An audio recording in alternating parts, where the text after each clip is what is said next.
الله خلق الأجساد حيل التشابه مع اختلاف الوزن والعرض والطول، وذولا على نعمة وذولا غلابة، واللي شبع من لحم واللي شبع فول. هذا عطاه الله قبول ومهابة لو ما اجتهد، لكن مع الناس مقبول. وهذا سعى في الأرض يطرد سرابه، أدمى قدم رجله ولا زال مجهول. وهذاك يشكي من عمله عذابه، العمر روح بس لا زال مشغول. وهذاك صابه من فراغه كآبه، يشكي مع أنه دائم يصول ويجول.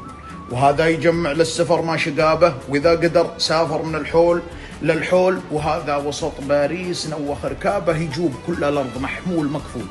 وهذا بنى جسمه وعقله خرابه، وهذا شقى يبني له أجيال وعقول. وهذا عدو لو كان ضمن القرابة، في كل ما يدمر قرابته مسؤول. وهذا أخو دنيا وكفه سحابه، ينقض مع جرى الزمن كل مفتول. أرزاق يكتبها الولي في كتابه، والجهد باب بدون توفيق مقفول.